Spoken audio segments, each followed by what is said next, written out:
Alex Baptiste. I am a motivational speaker. I am a businessman. I am an entrepreneur.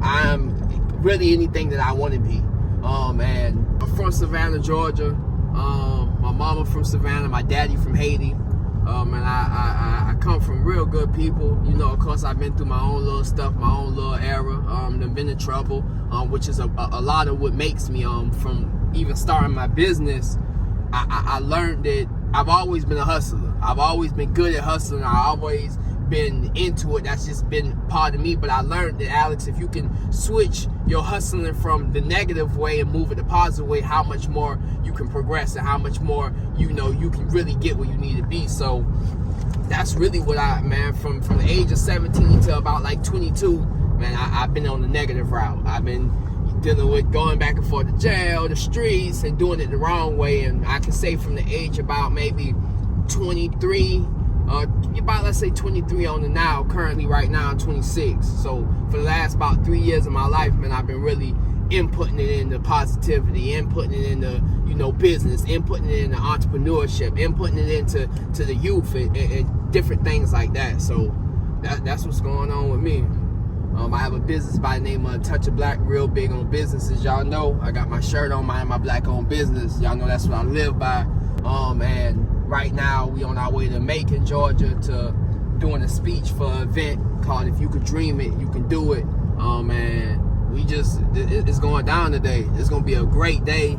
I feel it. I damn near went to sleep last night. I probably, you know, most people say, hey, you need to get rest. I don't know how people get rest on certain days when the day before it's that day. Yeah. So, man, I got maybe like 3 hours of sleep last night. I ironed my clothes, got the shoes out, working on my speech. So, man, I'm very proud of myself and just excited to go do this and unleash a different part of me that the world need to see.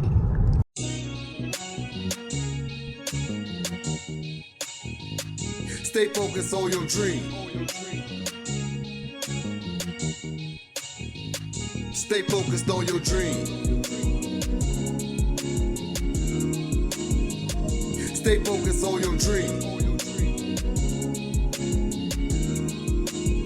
Stay focused on your future, young man, cause you can build a dream. Your wild imaginations ain't too far from what they seem. You try it, you can make it. If you see you can achieve, don't expect prosperous results if you don't sow them type of seed. Cause life's a mirror image, what you give, what you receive. You get respect, you get respect, you disrespect, that's how it be.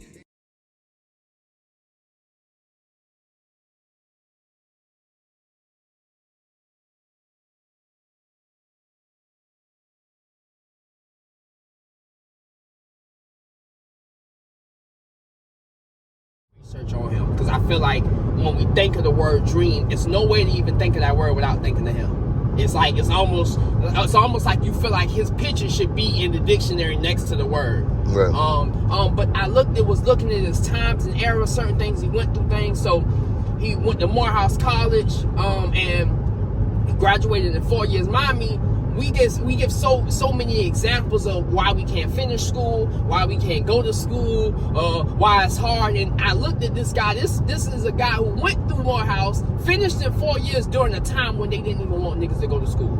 During the time he had to walk to school, during the time that people threw stuff at him for going to school, like, he still completed it. So I kept going through different things in his life where he accomplished certain things. And when we use the word dream, some of us, when we use the word dream, it might be something like, let's say my dream is to be a doctor. So we feel like once we become a doctor, I'm done with the dream. What I noticed, the thing that was so significant about Martin Luther King, his dream never stopped.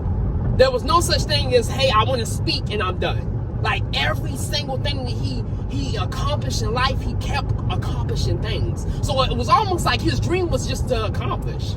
So it's like, I was reading something that was saying how, like, one of his first speeches, when he was like, I think at the age of like 27, his house got bombed. And it put me in an aspect to think, like, Alex, like, right now I'm on my way to Macon. Like, if you were in Macon, and as much as you talk about dream, as much as you talk about not giving up, what would you do if you get back home and your house mom? Like, I wouldn't know how to endure that. I wouldn't know how to continue telling you to follow your dreams if I went home and my house was bombed. But this is a gentleman who went through things like that in life, and it didn't stop him. He continued to write books. And when I say not books, I ain't talking about 1 book, 2 books, 3 books. This is a gentleman who done wrote 4, 5 different books. So, man, when I really started digging in and researching, man, he has to define the word dream, because he never stopped dreaming or accomplishing dreams until he died. So that was powerful to me, man. I can't just say from now on, oh, my dream is to be a millionaire. That, to me, that's a small dream. Like that, I can't say that no more. My dream got to be to just when I become a millionaire, I still need to be completing dreams. I still need to be doing something. I can't just get there and just be like, hey, I'm here and I'm comfortable now. No, I want to continue every day of my life, like wake up and accomplish dreams.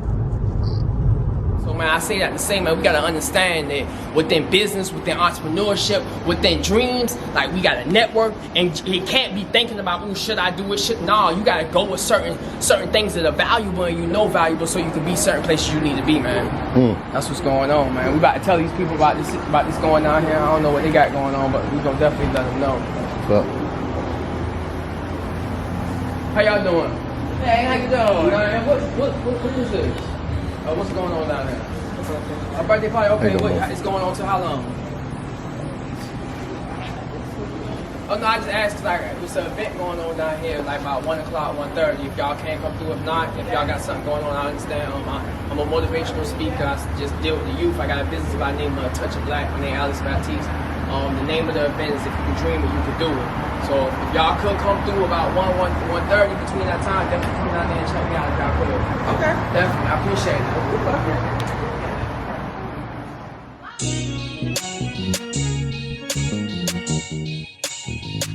Stay focused on your dream.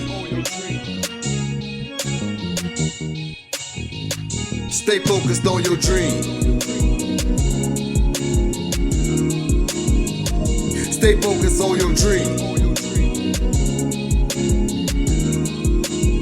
Stay focused on your future, young man, cause you can build a dream. Your wild imaginations ain't too far from what they seem. You try it, you can make it. If you see you can achieve, don't expect prosperous results if you don't sow them type of seed. Cause life's a mirror image, what you give, what you receive. You get respect, you disrespect, that's how it be. Everybody gon' say they real, but that ain't in reality. You can't keep it real with self, how can you keep it real with me? 7th letter of the alphabet, I'm just keeping it G. Everybody gon' say they gangster, being gangster, staying free, and alive, still surviving, providing for family. Time to put the streets aside and spend time with your family. Plant the seed and do time.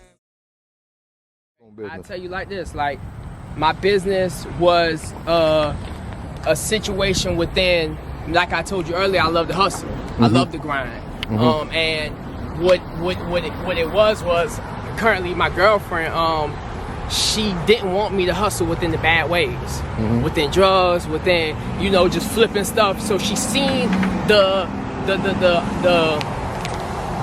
she saw what was in you. What was in me that I, at the time, maybe didn't even see within myself. And she like, Alex, man, I see you love the grind. I see you love the money. Like, and we really started off with a simple little idea and with t-shirts. So at first, when I really first started my business, I'll be honest with you, it was really just a kind of a joke to me. I just tried it. I'm like, hey man, listen, we about to spend on the bomb. We about to get some t-shirts in. And then when I got them in, I started learning within myself. Like, one thing I tell kids, and I truly mean this, I make drug money off of t-shirts.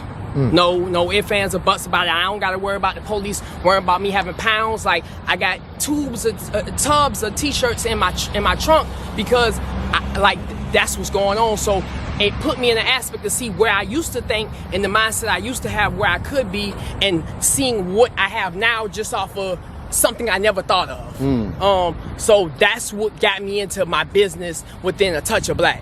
Then signed up for this situation for Queen S Network, which just so happened to be my girl's auntie. Mind me, I went to go help her mom out, and she never knew me a day, like never knew me, never saw me, never heard about me, nothing.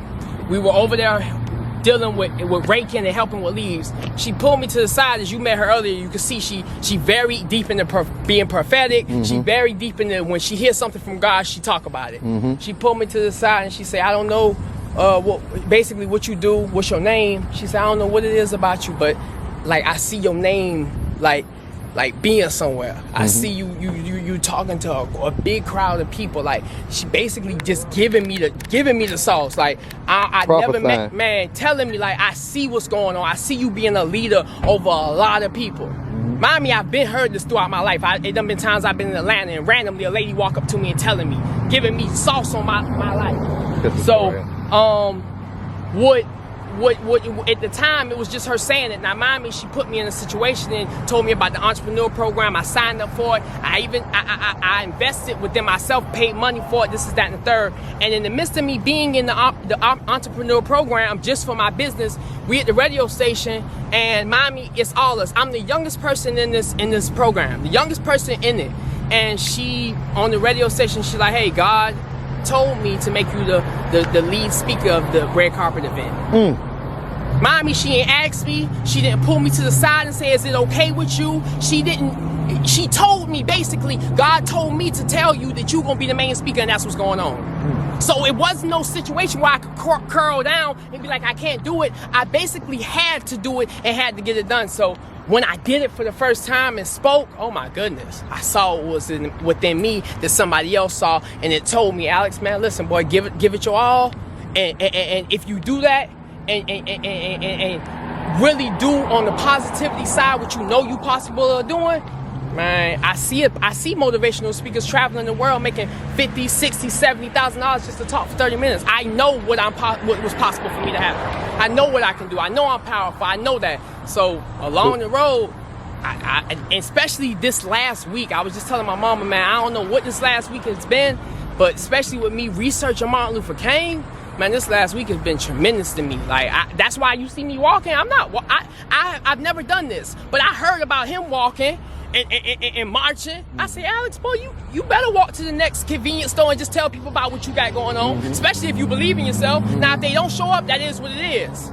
But I know how many people see Martin Luther King after the I Had a Dream speech and say, oh my God, he passed us. We didn't go. So he did his job. He did what he needed to do. He marched and told people. So I look in my life the same way. Alex, you know what? Go upon where you're supposed to be speaking, and you can't be shy to talk about it. Shy to let people know what you got going on. Now, if they show up or not, that's on them. But you did what you needed to do. Right. How you doing? My name is Alex Baptiste. I got a business by the name of Touch of Black, real big on black entrepreneurs. Hold a second. Okay, no. This thing was blasted in my ear. I love it. What's that? So I got a business. I'm a motivational speaker, real big on black entrepreneurship, black business. I got an event going on right here at Queen Esther Network. If you just make a left into this plaza right here, the title of it, if you could dream it, you could do it. I'm speaking from like one.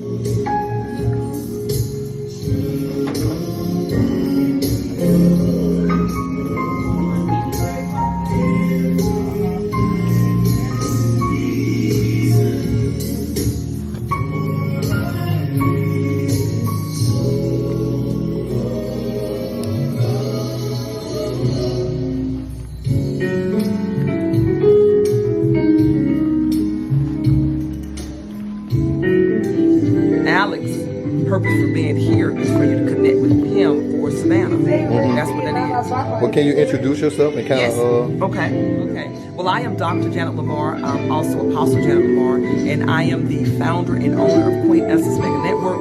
As Speak you can a little see, louder. Okay. The founder and owner of Queen Esther Mega Networks. It is broadcasting, TV, and radio. And what we do is help entrepreneurs. We actually help them launch their own talk show, their own podcast. We also have a marketing agency. Our marketing agency helps publish books, magazines, whether you want them digital or hard copy.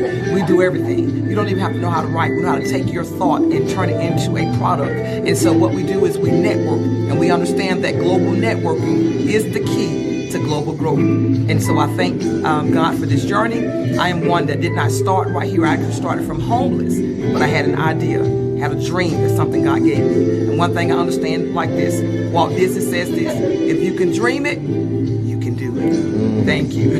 Where can you be found? Where can they reach out to you? Like what kind of platform? Yes, I'm actually, my website is QENTV.com. I'm also on Facebook at Queen Esther Mega Networks. You also can find me at Dr. Janet Lamar. And so I'm pretty much everything. If you want to just Google everything, you can just go to Queen Esther Mega Networks and you'll find everything about us. We deal with everything from men, women, children, families, leaders, anyone that's making an impact or want to make an impact in somebody's life. That's what we do. Thank you.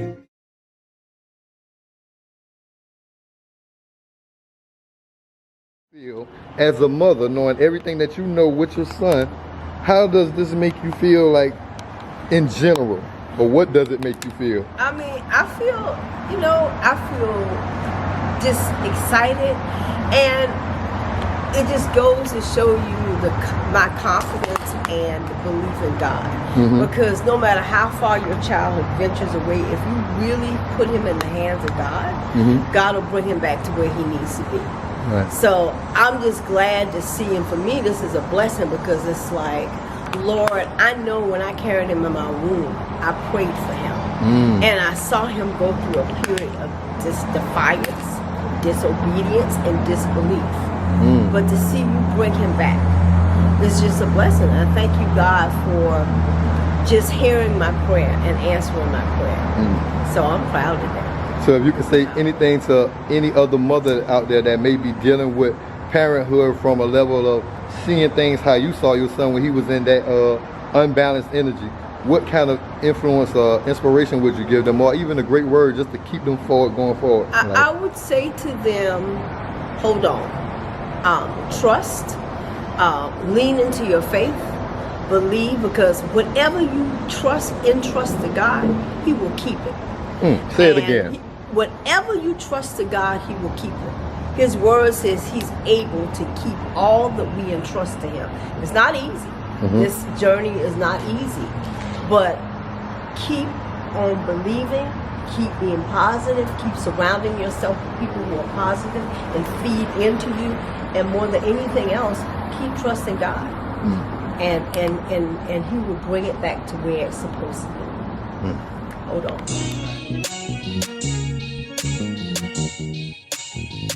Stay focused on your dream. Stay focused on your dream. Stay focused on your dream. Stay focused on your future, young man, cause you can build a dream. Your wild imaginations ain't too far from what they seem. You try it, you can make it. If you see you can achieve, don't expect prosperous results if you don't sow them type of seed. Back here, we're getting ready to do this final session of our Entrepreneurs Program. This is what we're going to have an awesome speaker traveling with us today. He's here all the way from Savannah, and so we're excited. But what we're going to do, we're going to have his awesome, beautiful, I'm telling you, she is a woman of virtue. She's getting ready to come and introduce you to her son. So I want you to go and tell somebody they need to be on, because this is one broadcast, this is one segment you do not want to miss. Go ahead and tag and share. Make sure when you tag and share, you put join me, watch me, tune in, either one, because that makes sure the video travels all over the globe. And remember, we are global entrepreneurs. We're global marketers, and so we want to make sure we meet the masses of people. So without further ado, if everybody that's watching from Cincinnati, Ohio, from Texas, from California, from New York, from Tennessee, from all over the globe, from Africa, from London and Paris, if you would put your hands together as we bring on his beautiful mom. She's getting ready to come and introduce her son, the one that she birthed. Come on, beautiful woman of God. Thank you, Dr. Mama. Thank you. This is the day that the Lord has made. Let us rejoice and be glad in it. Yes. Yes. I want to start out with a brief little speech that will go straight into my introduction. Awesome. Straight into my introduction. Come on. It's not our greatest, it's not our darkest, but our light that we most often fear. It's not our inadequacies, but that we are powerful beyond measure. We ask ourselves quite frequently, who am I to be beautiful? Who am I to be marvelous? Who am I to walk in my own light? But more to the point, who are you not to be? You were born, each and every one of us, to make manifest the light that's Come on within here. us. Come on. And when we do, our very presence gives those around us the confidence to do the same. Wow. It's an honor to be here to watch my son walk in the light. The brilliance of who he was ordained and born to be. But as I think about the story, I remember when.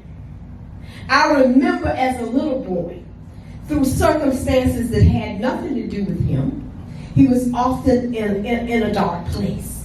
And then I remember as he grew older, because of circumstances of disobedience, defiance, and disrespect, he walked in a dark place.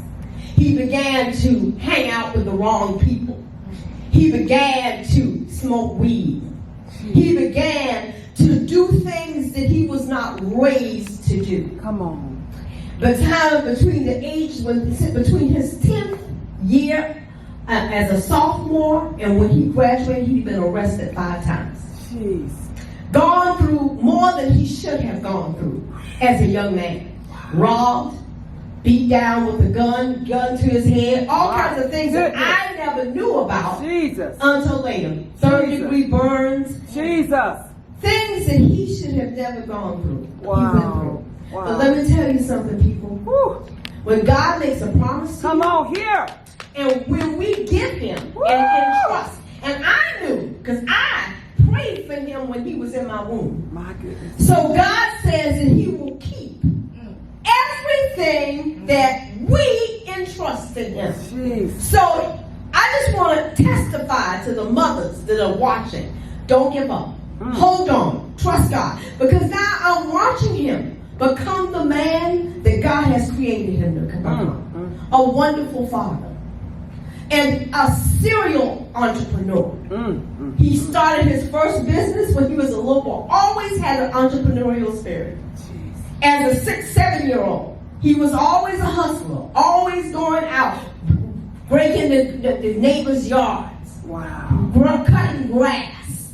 And then as he got older, he owned his own dog walking business. Then he started fixing up houses. And now he has 3 businesses: a motivational speaking business. He also has a printing business. And he has a bouncy house party business as well. Wow.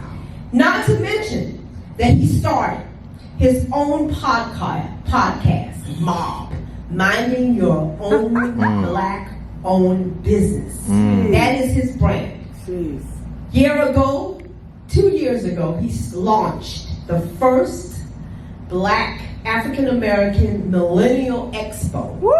Where he brought together over 50 millennial business owners. Oh my goodness. So, I'm proud of the man that he's become. Yes. I'm proud of the father that he is. Yes. And the son that he is.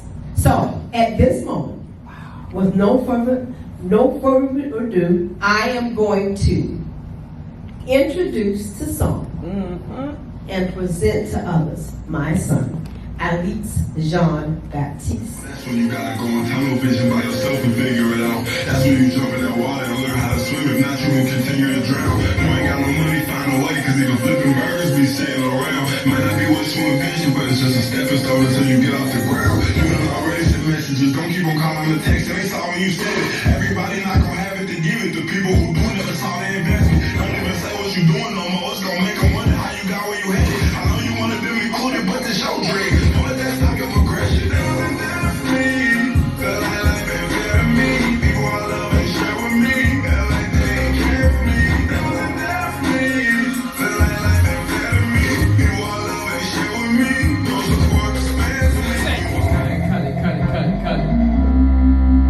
So it's funny because I played the whole song just so y'all can really listen to it, and a lot of me working on this speech, and I was listening to this song about dreams, about support, about really saying that we can do it. I want to say something that's funny because as y'all see, my mom introduced me, and when she started her introduction with Mommy, we have not worked on this. I called her yesterday and I'm like, Mama, I need you to introduce me. We didn't work on it together. We didn't talk about things that she was going to use that I should use. And it's crazy because what she started her introduction with is what I already planned to start my speech with. Wow. And the reason that I'm not just saying that, and I'm going to let you understand that I truly mean that is because I'm going to say it for you, and I would not have had this memorized if it wasn't for that. Our deepest fear is not that we are inadequate. Our deepest fear is that we are powerful beyond measures. It is our light, not our darkness, that most frightens us. We ask ourselves, who am I to be brilliant, gorgeous, talented, fabulous? Actually, who are you not to be? You are a child of God. Your playing small does not serve the world. There is nothing enlightening about shrinking so that others are not insecure around you. And as we let our own light shine, we unconsciously give other people the permission to do the same. As we are liberated from our fears, our presence automatically liberates others. So, I just find it so powerful how what I already planned, that goes to show you that God works in all type of ways. Yes. Ways that we think we got it down pat, and we think we need a plan, and we think we got to work. But at the end of the day, the way God wants it to happen is going to happen no matter how much work you put in, no matter certain things. So I want to let you know that the importance about today and what I learned is I can say everything under the sun that you need to hear, but nothing matters. I cannot make you believe in yourself. That's right. See, I noticed as a kid growing up, we don't find a struggle in believing in something.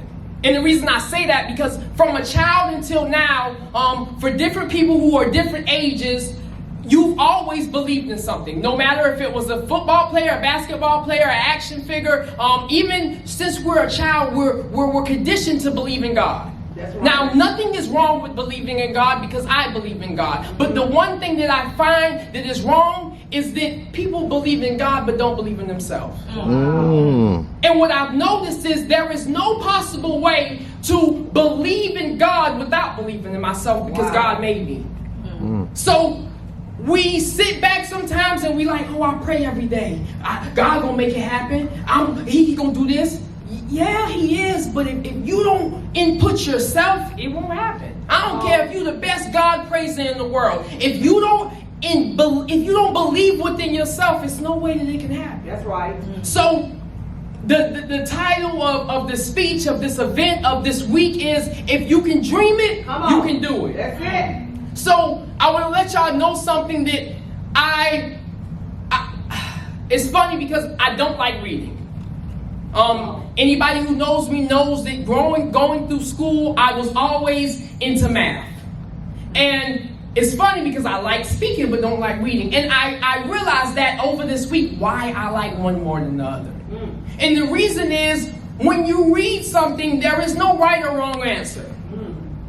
Everybody who's in the crowd, we can read the same sentence and interpret different things. That's good. But with math, I don't care if you from England, France, Spain, Britain. If we do a math problem, in order to get the math problem right, we have to all have the same answer. That's it. That's so when I read things and I need to better understand them, I look at it like a math problem. Wow. Now, I know a lot of you like, what you mean you look at it like a math problem? I'm not only am I going to tell you what I do, I'm going to explain to you how I do what I do. Yes. So, if you can dream it, you can do it. If I was to set this up on a paper and look at it as it was a math problem, the first step of this problem, of this equation, of this sentence is you. Wow. So I can't even move on to worry about the dream, to worry about if I can do it, to worry about anything else if I cannot focus on you. So the first step of you is, you got to understand that nothing is possible without you. Nothing that you want to do can happen if you're not alive. That's right. So I don't care. You can say, oh, I got all the dreams, but if I die, I still won't happen. No. If you die today, nothing that you plan to do tomorrow will happen. Now, the second part of you that I feel like we find so much discomfort in, or maybe because there's so much distractions around, maybe the TV, social media, is you have to know who you are. Wow. And when I say you have to know who you are, I took you out and put Alex. I had to understand how to define who Alex is, what he likes, what he wants to do, what he sees himself doing in the future. So therefore, I can't even tell you what my dreams are if I don't even know about me? Jeez. So then the last step about you is there's no way to believe in the dream if you don't believe in yourself. That's good. So we be so busy telling people about the dream and, oh, listen what I thought of. Listen what's going to happen in the future. It does not matter. If you only believe in the dream but you don't believe in yourself, what good does it do? So those three things about you are so important. Now, we move on to the next part of this problem. As I was saying, I'm looking at it as a problem. If you can.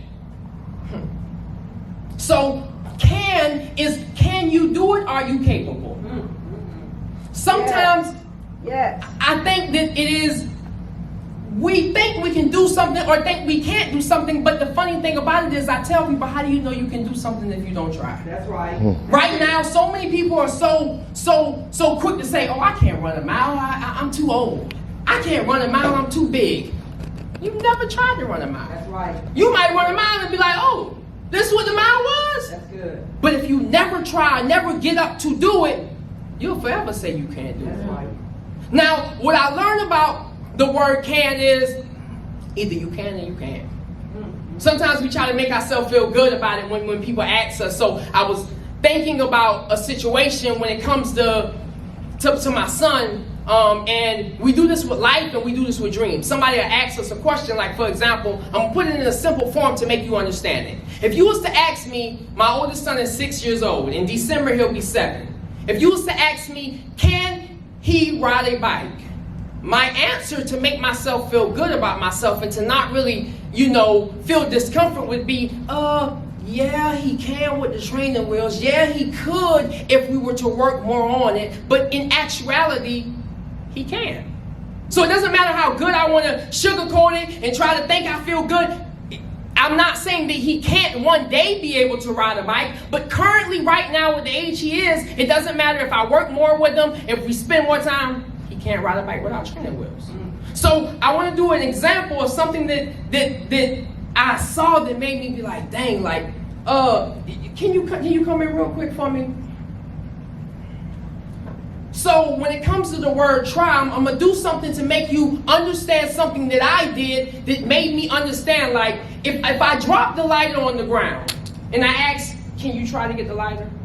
Can you try to get the lighter for me?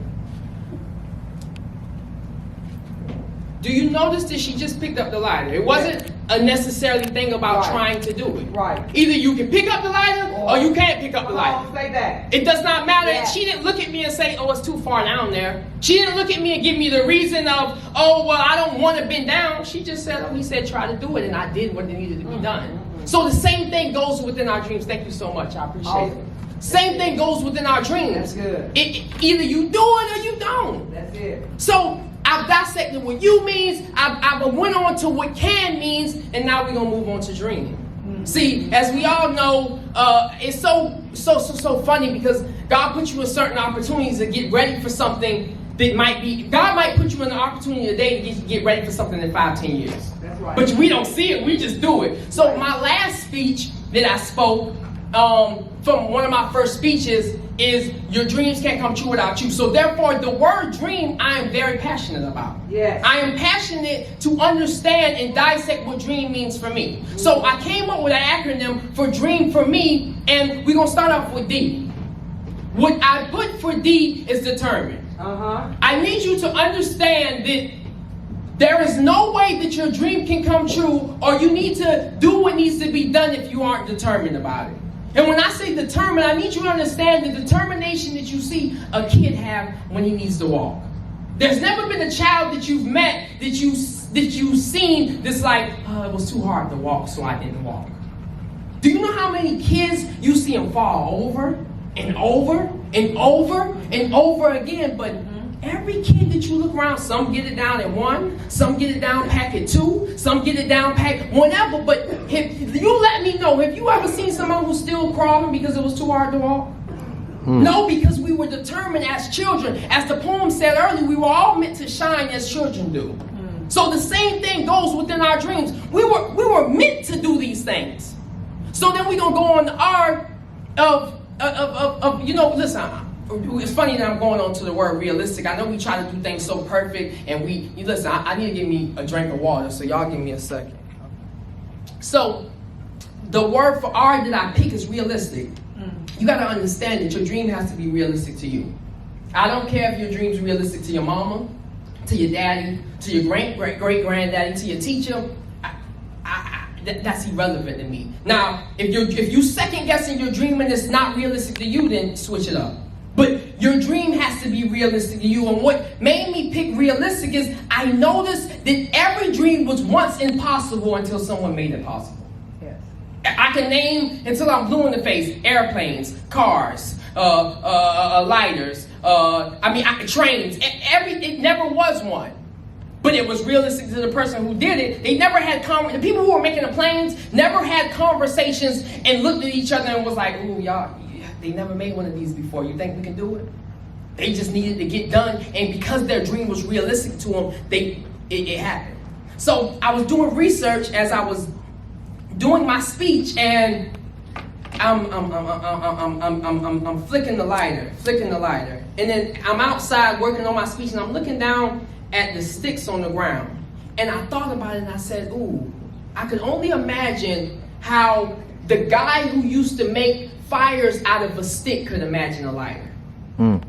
That's nothing that would come to his mind. If you was to talk to the guy who made fire out of a stick and tell him about a lighter, he would look at you and be like, listen, what y'all talking about?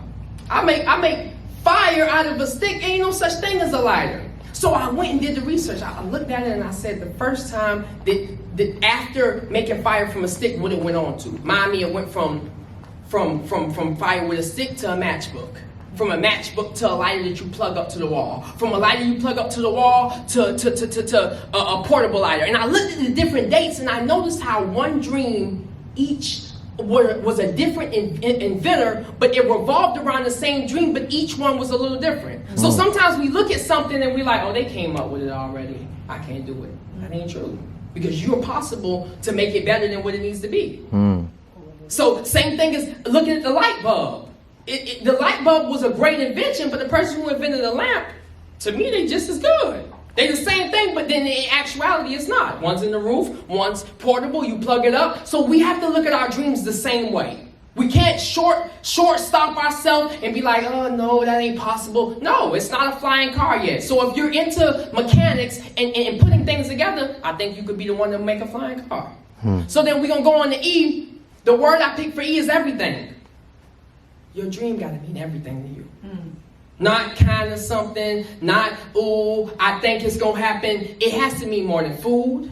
It has to mean more than sex. It has to mean more than drugs. It has to mean more than fun. It has to mean more. It has to mean more than everything. So it's funny because a gentleman who I really look up to, a lot of you all know, Eric Thomas, a motivational speaker that has been putting a lot in me just by hearing his story and hearing certain things. I've been blessed to meet him. And he says a quote that it sticks with me. He says, when you want to succeed as bad as you want to breathe, then you'll be successful.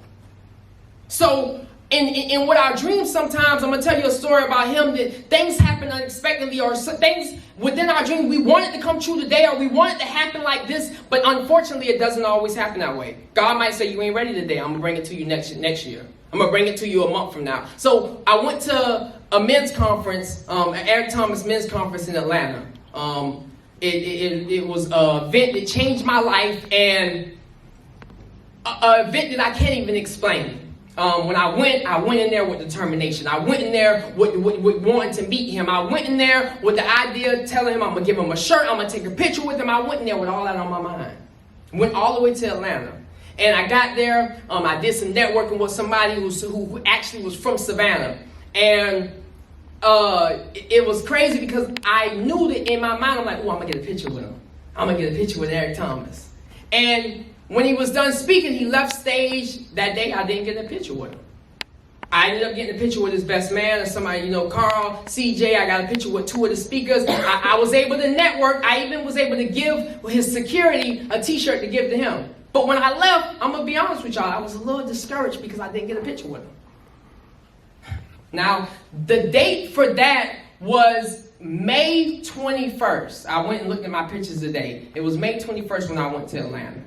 Mind me, one of the gentlemen that I connected with at this event, which is from Savannah, on May 31st, 10 days from that day, we're in Savannah, I get a phone call. I was supposed to go to work this day. Now, I'm telling you these things to explain to you that things don't always happen when and how you know they need to happen, but they're going to happen. So I was supposed to go to work this day. I did not go to work. Because if I would have been at work, this wouldn't have happened. I get a phone call. Hey, where you at, Alex? I'm in the house. Man, Eric Thomas is on his way to Savannah State. Be there. I didn't ask any questions. I got in my car and I went to somewhere that if I wouldn't have connected with this one person, I wouldn't have knew this information. Because it wasn't broadcasted, it wasn't online, it wasn't on Google, it was known because of a connection. I get there 10 days later after going to him, going to the conference, all that. Mind me, that day, while I'm in Savannah State, I end up getting a picture with him. So I tell you that to tell you that sometimes we can wish something and be upset about it not happening. Just be calm. Just continue doing what you need to be doing, and it'll come. So, I moved to aim. There is no way to hit a target without aiming at it. You can be the best shooter in the world. Michael Jordan could have been, we all know he's the best, but I don't care. He never was good enough to just throw the basketball over his shoulder and make a shot. Because in order to make a shot, you gotta aim. So the same thing goes along with our dreams. I don't care how good you think you know it, how great you think you along with the right people. There's no way to get to your dreams or get to succeeding if you're not aiming in that direction. I was telling my brother in the car earlier, if we were on our way to Atlanta and let's say the tire went flat, the tire may go flat. But if I turn off and turn around and go to Macon or go somewhere else because the tire went flat and I'm discouraged, we'll never get to Atlanta. I got to change the tire, get back in the car, and we got to head to Atlanta. Now, don't get me wrong, the tire going flat may make us get to Atlanta at a different time. But as long as we continue aiming toward Atlanta, I don't care if it rain, if it's sleet, if it's snow, one day we're going to wake up and we're going to be in Atlanta. But with life and with our dreams, what we do is when things go wrong, when the tire go flat, when it rain, when it's sleet, we turn off. We turn off from the way that we're supposed to be aiming. So for M, what I pick is motivated. Man, when things started motivating me about my dream, when me as a person motivated myself, a lot of things about my dream changed. Like the word motivation and being motivated, like I don't care how you look at it, you have to have your dreams motivate you. That's right. You have to be motivated by your dreams. That's right. I shouldn't be able to explain you. If you tell me you like cooking, I don't need to paint up this perfect picture of you being a good cooker and you could cook on TV to explain that for it to motivate you. Right. Because then it's coming from my mouth about your dreams. That does no good. You need to be able to go in the mirror and say, ooh, I could be on a cooking show in the world. You need, because I did this. I looked in the mirror and the conversations that I got to the point where I can motivate myself. That's good. It's no motivation like no other. So I broke down the first part of the problem like I was explaining to you all, looking at it as a math problem of if you can dream it, you can do it. Yeah. So the first part of the problem is if you can dream it, I broke down you, I broke down can, I broke down dream, equal you can do it. So I did research on somebody and you know, I feel like this person is somebody who, when we think of the word dream, you know, we all know, we grew up hearing about it in school. I have a dream. Right. When we hear about that word, let alone, you know, let me know, who do you think about? All right, I heard who you say? Yeah. Martin Luther King. So, it's crazy because I did research on this guy. Listen to me and listen to me very well. I know for a fact, I don't care how long, you might be a lot older than me. Today, just by me doing the research, I'm going to inform you some things that has happened to him and things he's been through that you don't know nothing about. Wow.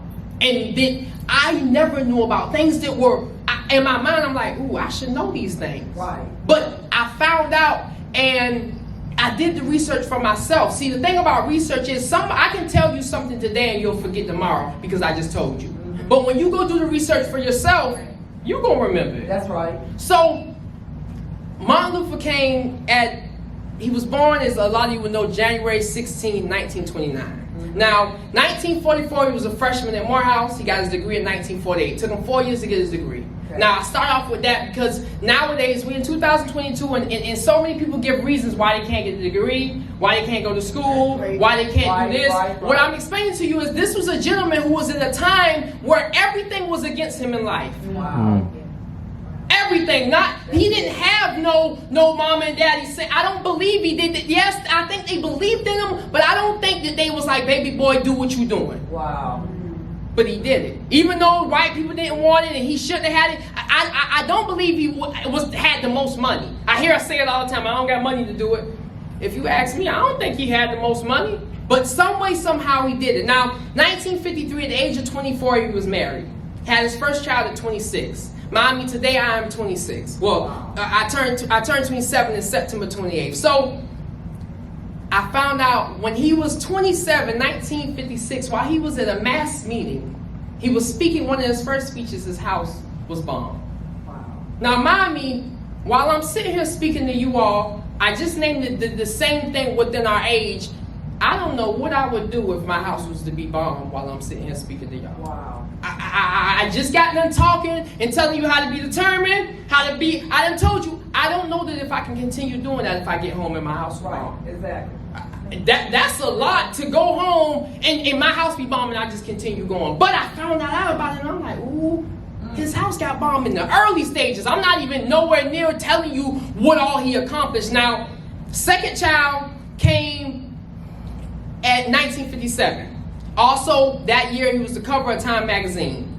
Now, 1958, September 17th, his first book was published. Now, that sounds like a great accomplishment, which it is a great accomplishment. Sometimes in life, we feel like when we're doing good, and when we feel like we're doing our best, nothing bad should happen. Right. Let me tell you what happened on September 20th. 3 days after his book came out, he was at a book signing. And this, when I found this out, man, listen, y'all, I'm like, goodness, I never knew this. He was at a book signing and a black woman stabbed him with a letter opener.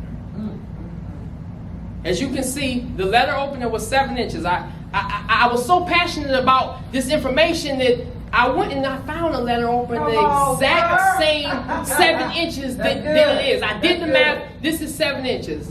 Wow. Black woman, she was mentally disrupted. She had problems. She stabbed him. His heart. Jeez. She didn't stab him on his leg. She didn't stab him. She stabbed him in his heart. The age he was 29. Wow. Now, I can't speak for you all. I know you all have been through some things. I know people have been in car accidents. I know people have maybe lost their child, for people who maybe have been shot. But I cannot imagine right now me being in a book signing. I'm happy. I'm great. And a woman walk up and stab me with this. Now, mind me, they did an article and the doctor said that if he would have sneezed, it was so close to his heart that if he would have sneezed, he would have died. I need you to understand that the severity, it was deeper than death or life. Like, he could have one thing. And that's what we're doing. Like, you gotta understand, one decision can make it all go away. I don't care. You could be this around these. That one decision. That's so good. That's good. That's good. I found out he stabbed. Now, the 1960, he was found not guilty for tax fraud by a white jury in Montgomery. Now, mind me, that's good. And I'm going because the reason I'm naming all of these dates, I want you to notice how much in his life was good, bad, and he never gave up. That's good. Now, when it comes to the dream, sometimes the significance in dreaming is, if you notice, you never stop dreaming. Sometimes we be like, I want to be a doctor. I get to be a doctor, that's it. I don't think the dream should be looked at like that. Right. I feel like the definition of how you should look at dreams is, I'm never going to stop. That's like, good. if I write a book, if I be a doctor, I want to be a lawyer. Like, there should never be an end to what your dreams are. So this is why I picked this gentleman and this guy, because as I'm doing this research on him, I'm realizing that no matter what happened in his life, he never gave up. Now, June 23rd, he meets John F. Kennedy. October 19th, this is in 1960, he was arrested for a probation violation. He was supposed to serve 4 months. He didn't. Got out on 2,000 bond on October 27th. Now, 1961, he has his third child. At this time, he's 32 years old. So I have 4 kids. Now, mind me, I'm naming these things because I want you to resonate and realize whatever your story is, maybe you got 2 kids, maybe you got 3 kids, maybe your mama not with you, maybe you got a wife, maybe you married. All of these reasons that I hear people say why the dream can't come true. Alex, you don't understand. I got a lot of kids, man. It's a lot. You can't tell me that. Listen, I'm telling you about the guy who did everything that was possible, who doing the same thing. So after 3 kids, in 1962, he's at a prayer meeting. Mind me, I'm saying prayer meeting now. He praying to God, and they come arrest him. Now, mind me, I didn't tell you what he got arrested for. The reason why, because as I'm doing the research, he got arrested for nothing. They lived at a time where you could literally get arrested for being black. So we think we got it bad. We think that, don't get me wrong, we do. Times are times, but you think we got it bad. Listen, we can do anything we put our mind to. At the time when he was living, you got arrested for literally being black. And guess what? They just let him go after 2 weeks. No explanation. They didn't talk to him. They didn't say, hey, doctor came. They didn't even try to get a story to tell him why they locked him up. They came in the prayer meeting, locked him up, put him in jail for 2 weeks, and then let him out. Just to mess with him. Still didn't stop. Now, I don't know about your parents, but I put myself in that perspective and I say, ooh. I called my mama and I say, Mama, you think I put you through a lot in these days of times? I say, Mama, you would have been 10 times more scared if I was back then. Because I would have been one of the boys who skipped school and went when Martin Luther came. That would have been me. You think my mama was crying because I was in the streets? Because I would have been that boy who, you gonna hang me, y'all gonna shoot me, y'all gonna shoot me with the hoes, whatever, dogs. I would have been the boy who would have been along that because I find so much, it's so much motivation, so much integrity, so much inspired about that. Now, 1963, his 4th child was born. 4 kids. August 28th, 1963, he marched to the Lincoln Memorial and attracted more than 200,000 people. Now, I'm not telling you that to give you numbers. I want, whenever you're done listening to this speech, or whenever you later on the day, I want you to go type it in and look at how many people. I watched it. I watched the whole speech, not just that speech. This is how passionate I am about this. This whole week I have been watching nothing but Martin Luther King speeches. So, for you to have that many people with no Instagram, no Facebook. Come on, sir. No, I mean, you mean to tell me you got up out your bed and you just started marching? Wow. It took them 5 days. Wow. I thought about it. I say, Alex, you done heard people say, I don't got enough followers. What? He didn't have no followers. He just got the message, what he needed to do, and he started marching. It was so many people out there. Jeez. The whole Lincoln, I'm talking about, full of people. It was so big that they had to be outside. Wow. That tell you right there. Most people like, oh, I sold out an arena. You sold out an arena. You think, I hear people, oh, he sold an arena. This guy, arena, he had outside looking like it was ants outside. Wow. He just went with it. So, 1964, he's named Man of the Year by Time Magazine.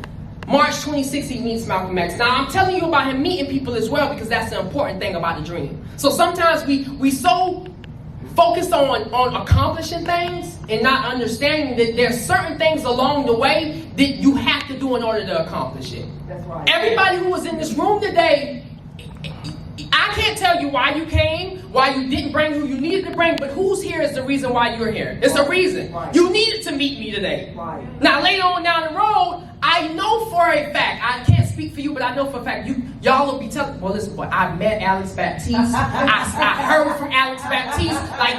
You will be doing that. Yes. So the importance of networking and meeting people, oh my goodness, means everything. But if we look at it like, man, I ain't going there, man. All I'm going to do is meet them. Right. If you look at it like that, then I'm sorry, you won't get where you need to go. So going on to the next is June 1964, he published another book. Later on in June, get arrested again. Now, 1965, he marched to Montgomery from Selma to deliver Our God is Marching speech. So the other speech was the one which was I Have a Dream. This one is the Our God is Marching. Now, if you look at the Selma, he went through so much on that journey.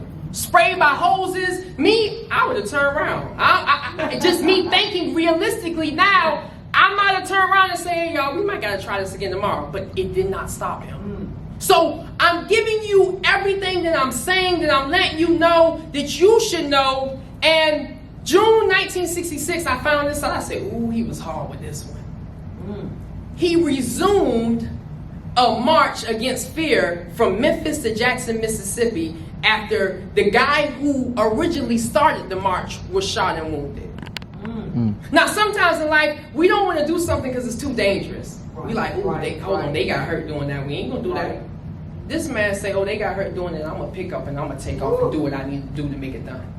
So if we put that in our dreams, just because it could be whatever. You can look at surfing or skydiving or truck driving, whatever it is. You can look at it just because they died. I mean, maybe that needed to happen for them. But listen, you gotta understand, when this is my dream, I'm gonna do what needs to be done to make it happen. Now, 1967, another book was published. Mommy, I done named, he done published what, 5 books? And back then, ain't no reason why everybody in this room should have a book published. That's good. You got a pen, you got a paper, you got so much time through your day, you ain't worried about nothing. Everybody in this room and who's hearing my voice, you should not die without having a book published. That's good. Now, April 1967, he did 2 speeches in 1 month. Now, Mommy, he getting down to the part where, no, he's getting better and better, and not only is he not giving up, he getting better and better. He like, listen, I done got to the point where I done did speeches. This month I'm gonna do 2 in 1 month. Now, he returned, this was April 3rd, 1968, he returned to Memphis to lead a powerful march, a peaceful march. And he delivers his final speech. I have been to the mountaintop. Now, I don't know about y'all, if y'all spent y'all time listening, man, listen, I listened to this gentleman. Ooh. He took me for a loop. It was almost like he was speaking from an aspect where he knew he was going to die tomorrow. Yes. Sometimes we ask people, if the day was your last day, what would you say? Nobody even had to ask him. He let you know what was going on, and that's what made it so powerful. It was almost like God put it together in some type of way within him, and it meant it's like when he died, he told you at the end of the speech, I'm happy. He ain't saying, oh, I want to live. He spoke about something, saying that if God was to ask me what time would I want to live in, if I asked each one of you that, and I thought of asking myself, who would say something or maybe name one thing? Maybe some of us would say, oh, I would love to live back then when Michael Jackson was here. Oh, I would. This man started all the way back. He said, I would love to live from Egypt back then to see God's people. Then his next line was, I wouldn't stop there. I would go on to this, but I wouldn't stop there. I would go on to the Renaissance, but he named time after time through history up into the current time of what he's changing. So I need your perspective to change when it comes to your dreams of not thinking that it can be one thing or God can answer one prayer. If God asks you what you want to do, why would you belittle yourself and just tell him one thing? That's good. I don't understand that, but as I listened to this gentleman speak, I said, ooh, you just changed everything in me. I will never, from now on, we pray about the things as God, just get me here. No. God, get me here, make everything fall out of the sky for me, make everything happen. What needs to happen and what needs to be done will be done. So I did the research on him, and that is a gentleman and a guy who not only had the dream, but he did everything in order to make sure that the dream came true. Now, about dream that I find powerful is the legacy of dream. Now, another reason why I picked this guy is because let's be real. There's some powerful men, nothing wrong with the rest of them, but I don't know anybody's legacy like his. His legacy is loved by people who should have hated him. White people should, you gotta think about how deep we used to go down. When you look at the speeches, you see white people out there with him. So for you to be that powerful and have that type of legacy, I need to research some of the things you do, because when I die, I would love for my name to be lived on like Martin Luther King's. And I told myself, Alex, don't just say, ooh, how can you make it? and what to do. You know what? From now on, every day that you walk in your life, the main thing that you need to say is, I'ma live so that my legacy lives on like that. Yes. I will never not do what I'm thinking about doing. I will never say, if this. I just do it and I get it done. So today is a great day, a wonderful day. I don't know, once again, when I started this, I said that I cannot change you. I cannot, nothing within the words that I said have nothing to do with the changing you, because you got to change you.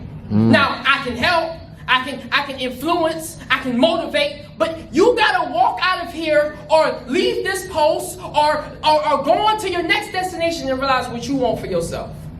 So I'm going to say it one more time, and I'm going to end it. I'm going to end it how I started, and let you know that if you dream it, you can do it. And there's a saying that my mom grew up telling me, and saying that it says, good, better, best. Never let it rest until your good is your better and your better is your best. So I'm going to say it one more time to let you know. Good, better, best. Never let it rest until your good is your better and your better is your best. And then after that, being that I'm in a new time, and I realize after that I put what's next. So therefore, once you do that with one thing, good, better, best, never let it rest until your good is your better is your best, then what's next? And you do the same thing over and over again. And until you die, I can't tell you if you're going to die today, tomorrow, next week, next year. I can't tell you that, because I'm not God. But I can tell you you're going to die. So while you're alive, I want you to make sure that you don't die and think, I should have did it this way. I could have, my dreams could have came true if only I would have just left town. If only I wouldn't have listened to mama. If only I would have went with my first mind. So like I said, I know about me. I will be everything I need to be. I am everything I need to be. I am a motivational speaker. I am an entrepreneur. I am a businessman. I am a king. So when I understand that for myself, it does not matter what nobody else thinks or says about me. Because when I realize that, that is what it is. That's it. So it's up to y'all. It's up to what you gonna do. And God bless, if you could dream it, you can do it. Thank you so much.